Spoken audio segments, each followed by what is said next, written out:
10월 13일 수요 예배에 함께 하시는 우리 성도님들 모두 주님의 이름으로 환영합니다. 이 시간 함께 사도신경으로 신앙 고백하도록 하겠습니다. 나는 전능하신 아버지 하나님, 천지의 창조주를 믿습니다. 나는 그의 유일하신 아들, 우리 주 예수 그리스도를 믿습니다.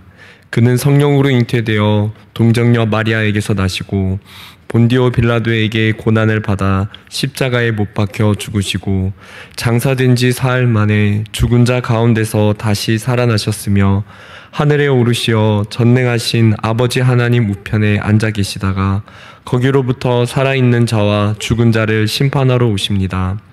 나는 성령을 믿으며 거룩한 공교회와 성도의 교제와 죄를 용서받는 것과 몸의 부활과 영생을 믿습니다. 아멘.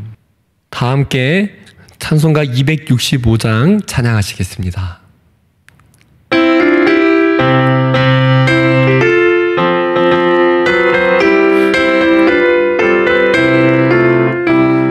주 십자가를 지심으로 죄인을 구속하셨으니 그 피를 보고 믿는 자는 주님의 진노 면하겠네. 그가 그 피를 유월절 그 양의 피를 볼 때에 내가 널 넘어서 가리라.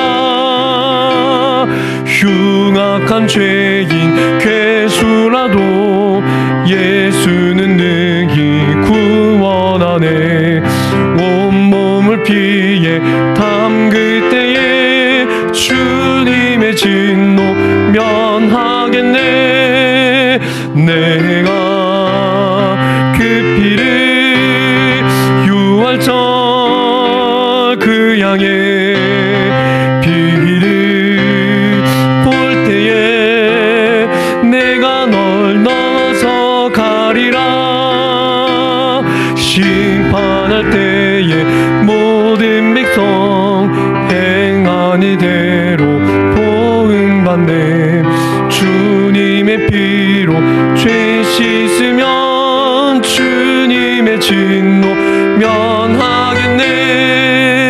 내가 그 피를 유월절 그 양의 피를 볼 때에 내가 널 넘어서 가리라. 구주의 사랑 크신 은혜 보혈의 은 의지하세. 심판의 불이 내릴 때에 주님의 진노 면하겠네. 내가 그 피를 유월절 그 양의 피를 볼 때에 내가 널 넘어서 가리라. 함께 기도하시겠습니다. 살아계신 하나님, 오늘 우리를 예배의 자리로 불러주시고 이 시간을 통하여서 예수 그리스도의 보혈의 은혜와 보혈의 공로를 힘입어 우리에게 죄사함을 주시는 주님의 은총을 경험하게 하여 주심을 감사드립니다. 하나님, 이 시간 우리가 일상 가운데 어떠한 잘못이 있다 하더라도 예수 그리스도의 보혈을 의지함으로 이 시간 하나님 앞에 우리가 겸손하게 십자가를 의지하여 나아가는 시간이 되게 하여 주시고, 하나님, 이 시간을 통하여서 오늘 우리의 영혼을 새롭게 하시는 주님의 은혜를 마음껏 누리게 하여 주시기를 원합니다. 하나님, 참으로 지금 시기 가운데 날씨가 많이 춥고 또 세상 안팎으로 참 여러 가지 안 좋은 소식들이 많이 들려오는 가운데 하나님, 오직 이 시간 예배를 통해서 하나님이 주시는 위로와 위안이 있기를 원합니다. 이 시간 우리를 모두 긍휼히 여겨주셔서 우리에게 참 빛 대신 주님의 은혜가 우리 가운데 온전히 임하는 그런 시간이 되게 하여 주시옵소서. 오늘 이 시간 성령께서 말씀을 조명하여 주시고 우리 가운데 깨닫는 은혜를 허락하여 주셔서 우리의 삶이, 우리의 영혼이 주님의 은혜로 부요해지게 하여 주시옵소서. 모든 영광 주님께 올려드립니다. 이 모든 말씀을 살아계신 예수님의 이름으로 기도드립니다. 아멘. 하나님의 말씀을 봉독하도록 하겠습니다. 오늘 말씀은 요한복음 1장 29절에서 34절까지 말씀입니다. 요한복음 1장 29절에서 34절까지 말씀입니다. 하나님 말씀을 봉독해 드리겠습니다. 이튿날 요한이 예수께서 자기에게 나아오심을 보고 이르되 보라, 세상 죄를 지고 가는 하나님의 어린 양이로다. 내가 전에 말하기를 내 뒤에 오는 사람이 있는데 나보다 앞선 것은 그가 나보다 먼저 계심이라 한 것이 이 사람을 가리킴이라. 나도 그를 알지 못하였으나 내가 와서 물로 세례를 베푸는 것은 그를 이스라엘에 나타내려 함이라 하니라. 요한이 또 증언하여 이르되 내가 봄에 성령이 비둘기같이 하늘로부터 내려와서 그의 위에 머물렀더라. 나도 그를 알지 못하였으나 나를 보내어 물로 세례를 베풀라 하신 그이가 나에게 말씀하시되 성령이 내려서 누구 위에든지 머무는 것을 보거든 그가 곧 성령으로 세례를 베푸는 이인 줄 알라 하셨기에 내가 보고 그가 하나님의 아들이심을 증언하였노라 하니라. 아멘.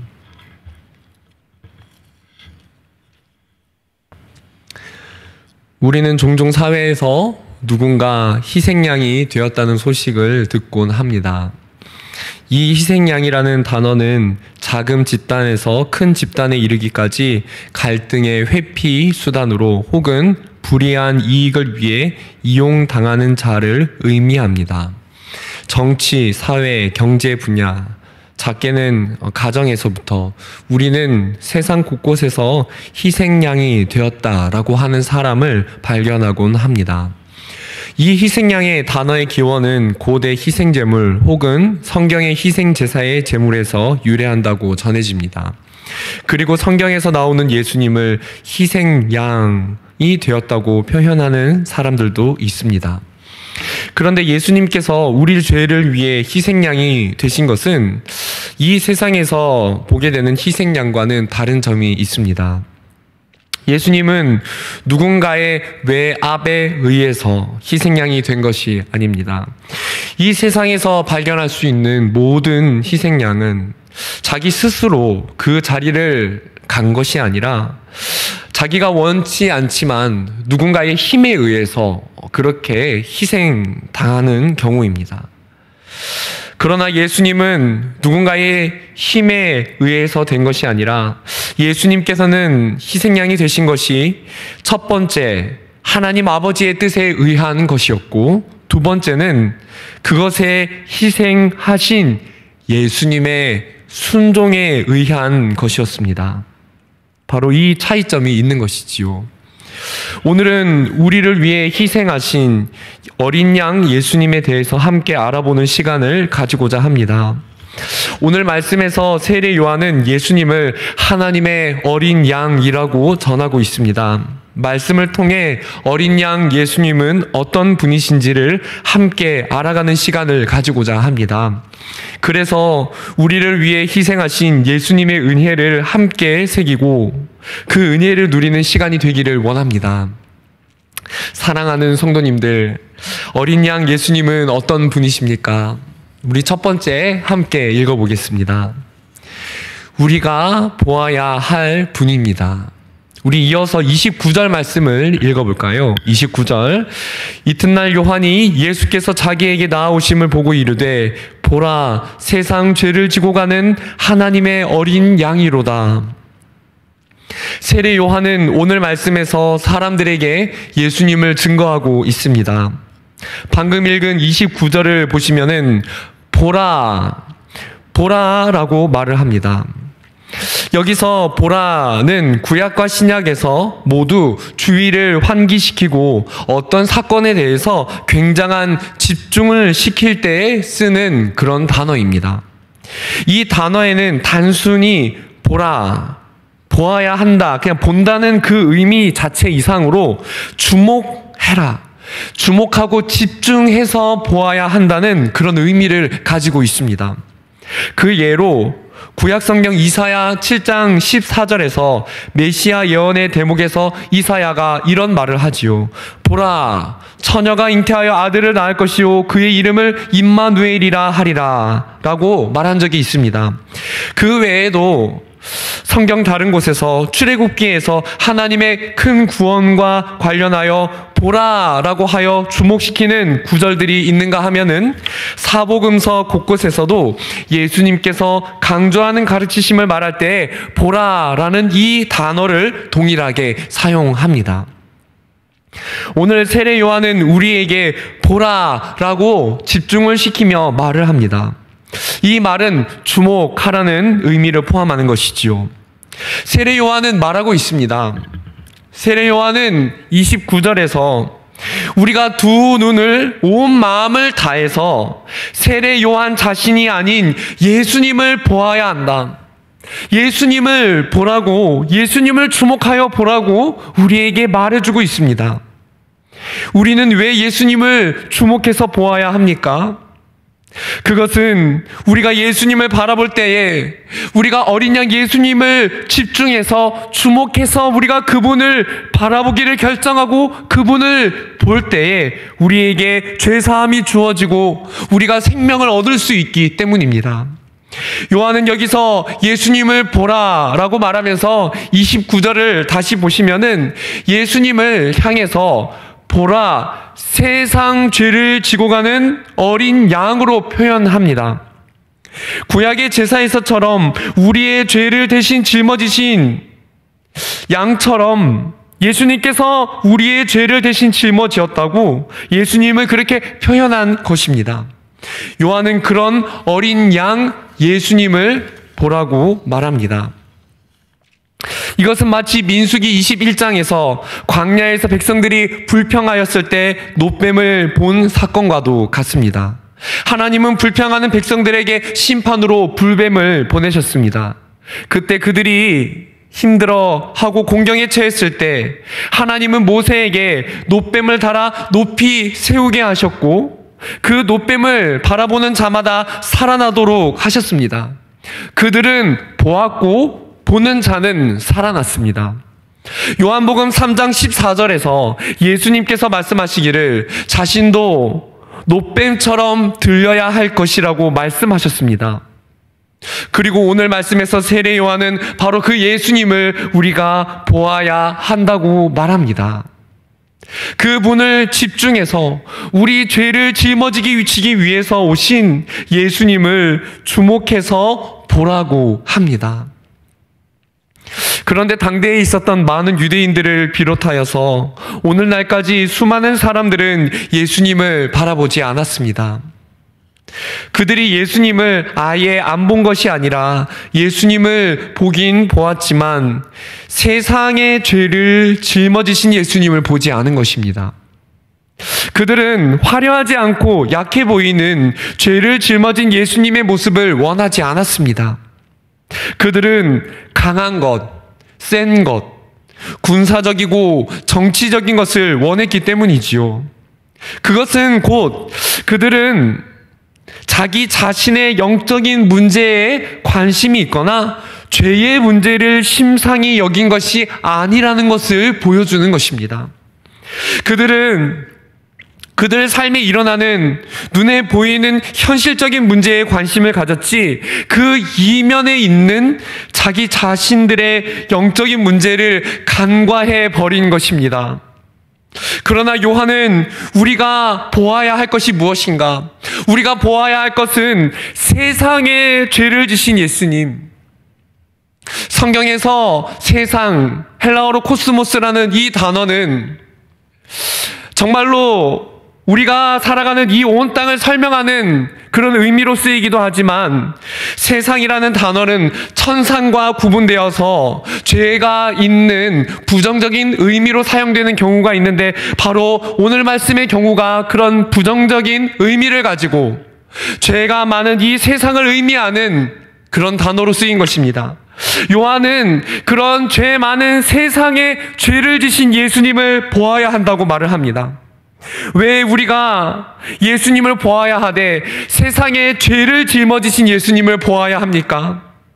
그것은 우리에게 정말 해결돼야 할 문제는 우리의 영적인 문제이고 하나님과 멀어진 것이 우리 인생의 가장 큰 문제이기 때문입니다. 우리 인생에는 참으로 많은 문제가 있지만 물론 그것도 많은 어려움도 문제가 맞지만 우리의 인생에 있어서 가장 중요한 문제는 무엇이냐면은 우리가 가진 죄의 문제이며 우리가 하나님과 멀어졌다는 사실이 우리의 인생의 가장 큰 문제이기 때문입니다. 사람은 이 세상에 어떠한 문제가 해결된다 하더라도 하나님과 멀어진 죄의 문제가 해결될 때에만 영적인 문제가 해결될 때에만 인생의 참된 행복을 누릴 수 있기 때문에 세례 요한은 우리에게 주목해서 보라, 세상에 우리의 모든 죄를 짊어지신 예수님을 보라고 하는 것입니다. 함께 예배드리는 사랑하는 성도님들, 오늘 우리는 예수님을 바라보고 있습니까? 아니면 예수님이 아닌 다른 무엇을 바라보고 있습니까? 우리가 예수님을 보아서 우리가 구원받을 때 예수님을 보았기 때문에 죄사함을 받은 것이 맞습니다. 그러나 우리는 매일 십자가 앞에 더 가까이 나아가야 합니다. 찬양에도 그런 찬양이 있지 않습니까? 내가 매길 십자가 앞에, 내가 매일 십자가 앞에 더 가까이, 우리가 매일매일 십자가 앞에 더 가까이 나아가야 하는 이유는 우리는 이 세상을 살아가는 동안 죄의 유혹이 날마다 찾아오고 때로는 우리가 영적으로 무뎌져서 하나님과 멀어지기도 하기 때문입니다. 그래서 우리는 바라보아야 합니다. 우리는 현실적인 문제를 고민하는 것도 중요합니다. 우리의 영적인 상태가 어떠한지, 우리가 현실적인 문제를 고민하는 것도 중요하지만 그보다 우리는 우리의 영적인 상태를 먼저 중요하게 볼 수 있어야 합니다.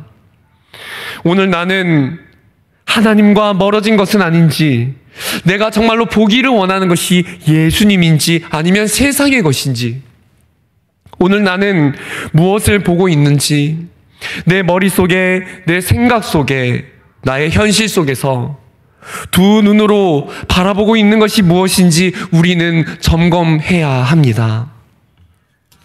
만일 내 눈이 성경에서 멀어지고 있고 온라인 예배를 드리는 화면에서 우리의 두 눈과 마음이 멀어지고 우리의 두 눈이 드라마와 세상의 것들과 물질과 세상의 유혹거리를 향하고 있다면 우리는 다시 두 눈을 들어서 어린 양 예수님을 바라보아야 할 것입니다. 성도님들, 우리는 오늘 무엇을 바라보고 있습니까? 두 눈과 우리 마음을 모아 우리의 죄를 지신 예수님을 바라봅시다. 우리가 예수님을 바라볼 때 하나님과 멀어진 우리의 영적인 상태를 회개하게 될 것이고 우리는 죄사함의 은총과 하나님이 주시는 생명의 부요함을 누리게 될 것입니다. 어린 양 예수님, 그 분은 우리가 바라보아야 할 분이십니다. 다음으로 두 번째입니다. 어린 양 예수님은 어떤 분이십니까? 우리 두 번째로 함께 읽어보도록 하겠습니다. 시작. 하나님인 동시에 사람이신 분이십니다. 그렇습니다. 우리가 바라보아야 할 예수님은 어떤 분이십니까? 어린 양 예수님은 하나님인 동시에 사람이신 분이십니다. 함께 30절 말씀을 우리 이어서 읽어보겠습니다. 30절 시작. 내가 전에 말하기를 내 뒤에 오는 사람이 있는데 나보다 앞선 것은 그가 나보다 먼저 계심이라 한 것이 이 사람을 가리킴이라. 요한은 이어서 예수님이 어떤 분이신지를 또 증거합니다. 30절 말씀을 다시 보시면은 이 말씀은 크게 두 부분 혹은 두 단어로 나누어서 이해할 수 있습니다. 먼저 30절에서 요한은 예수님을 내 뒤에 오는 사람이라고 표현합니다. 이것은 예수님의 성육신 사건을 증거하는 것입니다. 내 뒤에라는 말은 시간적 순서를 의미하는 것이고, 내 뒤에 왔다는 것은 시간적 순서로 볼 때 육체적으로 늦게 태어난 것을 의미하는 것입니다. 실제 예수님은 누가복음의 언급을 볼 때에 요한보다 약 6개월 정도 늦게 태어난 것으로 확인할 수 있습니다. 이처럼 예수님은 이 땅의 현실에서 다른 사람과 다를 바 없이 육체를 입고 이 땅에 오셨습니다. 오늘 말씀 30절을 다시 보시면은 세례 요한이 말할 때 내 뒤에 오시는 하나님이라고 표현하지 않았습니다. 그분은 내 뒤에 오는 사람이라고 말을 합니다. 여기서 요한이 사람이라는 단어를 쓴 것은 매우 중요합니다. 요한은 분명하게 예수님은 사람이 되셨다고 언급합니다. 여기서 사람이라는 단어의 원어는 남녀를 모두 가리키는 안스로포스라는 헬라어 단어가 아닌 정확하게 조금 더 구체적으로 사람임을 표현하는 남성을 확실하게 구분지어서 말해주는 그런 단어를 사용합니다. 그러면서 예수님께서는 분명하게 사람이시되 남성으로 오셨다는 것을 정확하게 증거하고 있습니다. 이것을 신학 용어로 예수님의 인성을 증거하는 것이라고 할 수 있습니다. 예수님은 이 땅에서 하나님인 동시에 사람이셨는데 이것을 신성과 인성을 가지신 분이라고 표현합니다. 요한은 신성과 인성 중에서 방금 인성을 증거한 것입니다. 요한은 이어서 예수님의 신성에 대해서 증거를 합니다. 30절에서 이어지는 말씀을 보면은 예수님은 분명히 시간적으로 요한보다 늦게 출생하셨는데 나보다 앞선 것은 그가 나보다 먼저 계심이라 라고 말을 합니다. 예수님은 육신을 입고 사람으로서 나보다 늦게 태어나셨는데, 그런데 그분이 나보다 먼저 계시다고, 인간이신데 인간으로서 나보다 늦게 오신 분이신데 그가 나보다 먼저 계시다고 설명하고 있습니다. 육체적으로는 예수님이 늦게 태어나셨을지 모르지만 존재적으로 요한보다 먼저 계셨다고 말하는 것입니다. 그렇습니다. 예수님은 인성, 사람으로 우리 곁에 오시기 전부터 세례 요한보다 이미 앞서서 존재하고 계셨던 분이십니다. 예수님께서 육체를 입기 전부터 계셨다는 것이 무엇입니까? 그분은 사람과는 달리 신적인 존재로서 이미 계셨던 분임을 말하는 것입니다. 그렇습니다. 요한은 여기서 예수님의 신성, 예수님의 하나님 되심을 분명하게 증거하는 것입니다. 이처럼 예수님은 인성과 신성을 모두 가지신 하나님인 동시에 사람이신 분이셨습니다. 그런데 이것이 왜 중요합니까?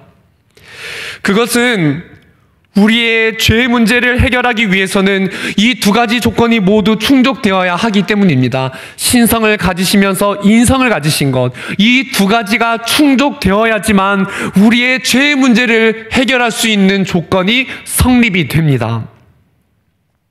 우선 첫 번째로 신성이 충족되어야 하는 이유는 사람이 죄를 가지고 있는데 동일하게 죄를 가진 존재가 다른 사람의 죄를 사해 줄 수는 없습니다. 누군가 나의 죄를, 누군가 우리의 죄를 대신 짊어진다고 할 때 자기 죄도 해결하지 못하는 존재가 우리의 죄를 해결해 줄 수는 없습니다. 그래서 반드시 우리의 죄사함이 있으려면은, 나의 죄, 우리의 죄, 세상의 죄사함이 있으려면은 죄가 조금이라도 하나도 없는 완전한 신성을 가진 신적 존재만이 죄를 짊어질 수 있습니다.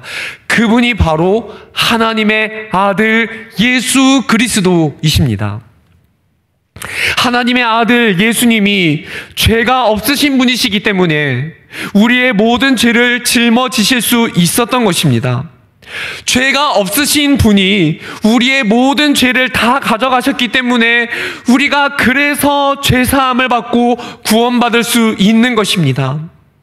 동시에 우리의 죄가 사해지려면 한 가지 조건이 더 충족되어야 하는데, 인성을 동시에 가지셔야 했습니다.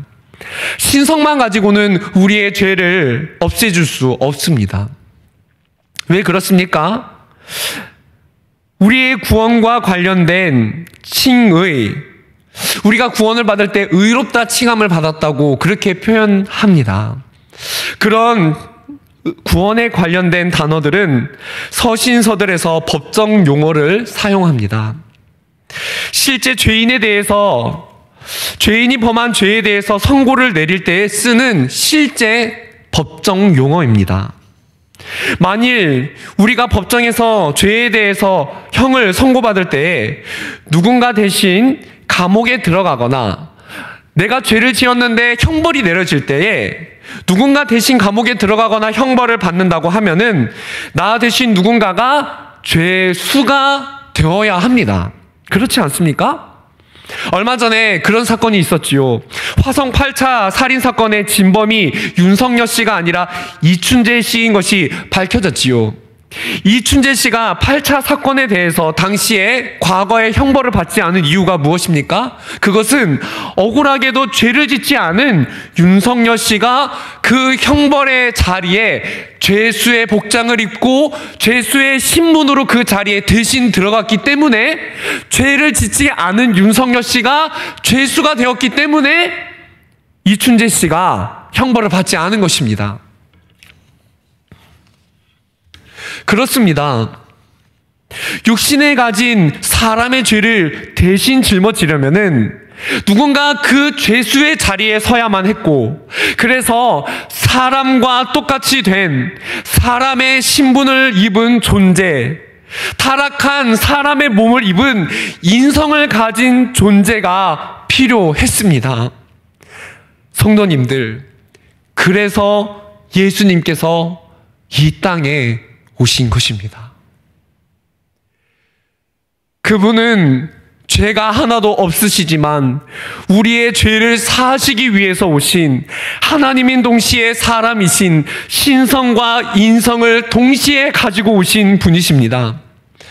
오늘 말씀에서 예수님께서 세례 요한에게 세례를 받으셨다고 한 것은 그분이 죄가 있어서가 아니라 우리같이 죄인과 같이 되셨다는 자신의 낮아짐을 표현하는 것이었습니다. 이처럼 이 땅에 오셨던 어린 양 예수님은 신성과 인성을 동시에 가지신 분이셨습니다. 사랑하는 성도님들, 오늘 우리가 의지해야 할 유일한 분은 바로 신성과 인성을 동시에 가지시고 이 땅에 오셨던 예수님인 줄 믿으시기를 바랍니다. 사람은 누구나 죄의 본성을 가지고 있기 때문에 우리를 영원히 책임져 주지 못합니다.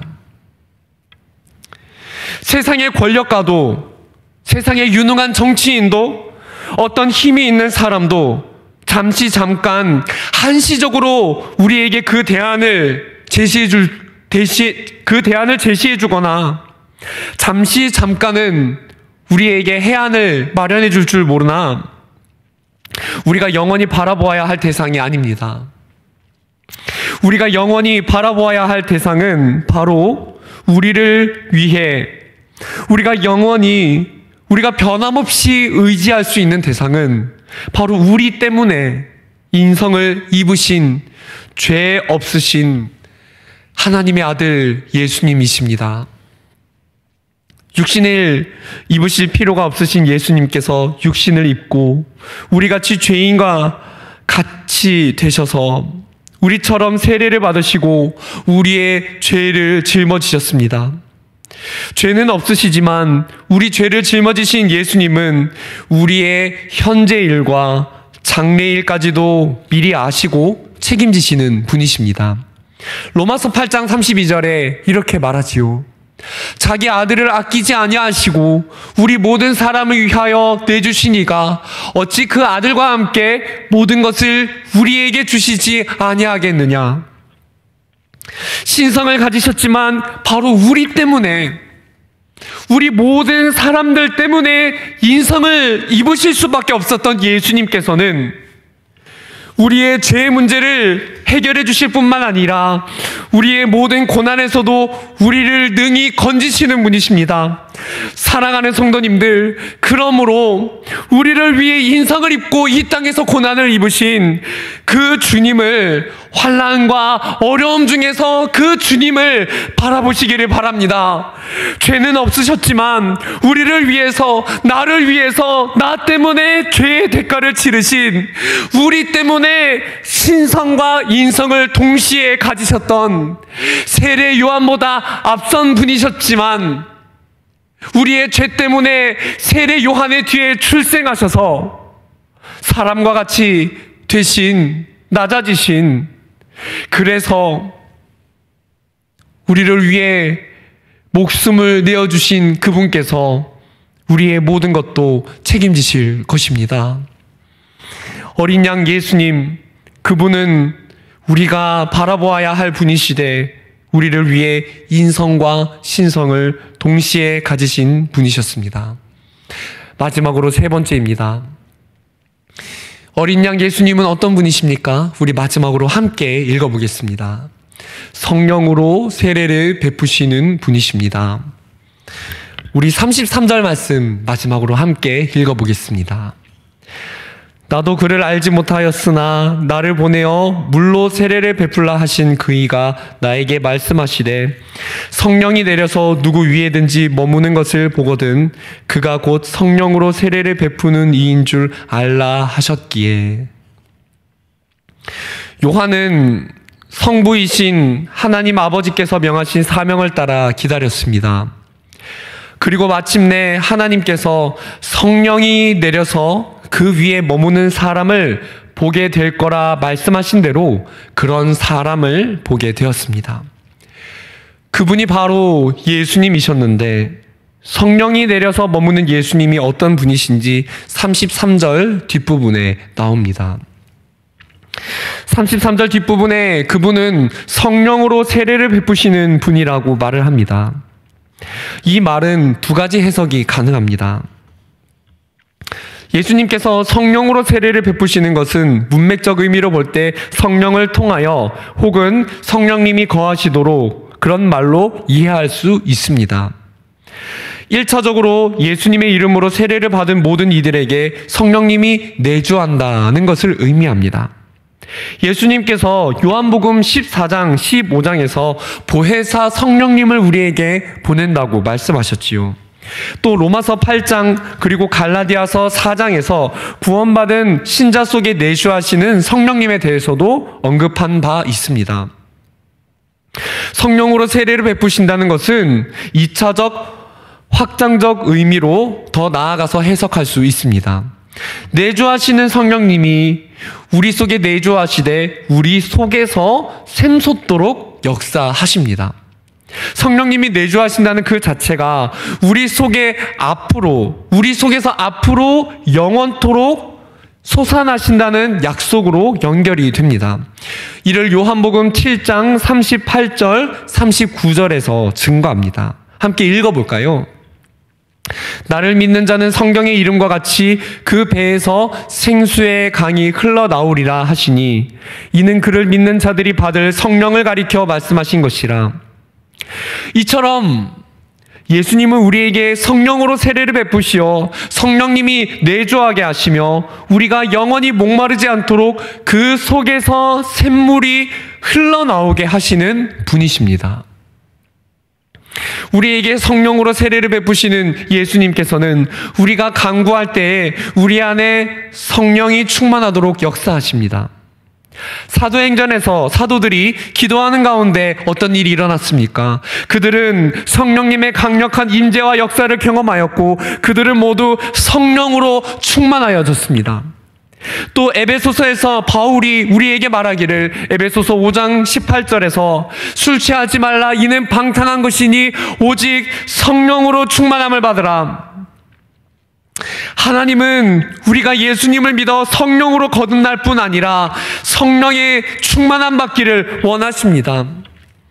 우리에게 성령으로 세례를 베푸신 예수님은 우리 안에 성령님을 내주하게 하셨고 우리가 성령의 충만함을 구할 때 충만하도록 채워주십니다. 성령님은 우리 안에 내주하시면서 흔들리는 우리의 믿음을 잡아주시고 이 세상을 살아가는 동안 죄의 유혹을 이기게 하시고 우리로 하여금 구주 예수 그리스도를 알아가게 하시고 우리의 영적인 목마름을 해결해 주시며 천국을 확신하면서 마지막 때의 소망을 바라보게 하십니다. 사랑하는 성도님들, 그러므로 우리는 우리에게 죄사함을 주시는 어린 양 예수님을 바라보는 동시에 우리에게 주시는 성령의 충만함을 간구할 수 있어야 하는 것입니다. 어린 양 예수님은 성령으로 세례를 베푸시되 우리 안에 성령님이 내주하게 하셔서 성령의 은혜가 샘솟도록 솟아나게 하시는 분이십니다. 우리는 이 시간 성령님의 은혜가 충만하게 우리 안에 샘솟도록 하시는 하나님께 나아가 그 은혜를 간구해야 할 것입니다. 사랑하는 성도님들, 오늘 말씀을 맺기를 원합니다. 세례 요한은 오늘 우리에게 보라 라고 하며 우리를 집중시키고 있습니다. 세상의 것에 흔들리던 우리의 시선을 다시 주님께 집중하기를 원합니다. 그리고 그분께서 주시는 죄사함의 은총과 은혜를 또 우리의 영적 목마름과 갈급함을 해결해 주시는 성령의 충만함, 그리고 더 나아가서 우리 현실 속에 고민하는 모든 문제를 해결해 주시는 성령님의 은혜 앞으로 나아가기를 원합니다. 어린 양 예수님을 바라보아서 우리 인생 가운데 영적인 문제를 가장 먼저 해결해 나가시고 그래서 주님이 주시는 은혜를 얻으시는 귀한 성도님들 되시기를 주님 이름으로 축원드립니다. 제가 기도하고 함께 기도의 자리로 나아가겠습니다. 사랑의 주님, 오늘 우리는 어린 양 예수님에 대하여서 말씀을 들었습니다. 주님, 인생이 고나여 우리의 마음이 지치고 세상의 풍파에 우리의 마음이 어려워질 때마다 하나님, 우리가 그럴 때마다 우리가 유일하게 의지해야 될 대상이 어린 양 되신 예수님이심을 우리가 인정하게 하여 주시고 오늘 이 시간 우리가 두 눈을 들어서 어린 양 예수님께 시선을 고정하기를 원합니다. 이 시간 우리가 가진 죄의 문제와 하나님과 멀어진 문제와 영적인 문제와 우리의 현실 속의 모든 어려움의 고난들을 주님 들어주시고 우리에게 응답하여 주시기를 원합니다. 하나님, 우리와 함께 하시는 하나님, 오늘 이 기도 시간 가운데 우리에게 충만하게 채워주실 것을 믿고 감사드리며 예수님의 이름으로 기도드립니다. 아멘. 사랑하는 성도님들, 이 시간 우리에게 은혜 주시는 주님께 나아가서 우리 함께 기도하기를 원합니다. 각자 개인의 기도 제목과 또 코로나로 인해서 이 시기에 많이 힘겨워하는 이 세상의 많은 이들에게 복음의 위로가 전해질 수 있도록 그리고 교회의 모든 사역이 평안 가운데 진행될 수 있도록 이 시간 함께 기도하며 나아가도록 하겠습니다. 함께 기도하겠습니다. 주님 아버지, 오늘 우리에게 주신 주님의 은혜를 생각합니다.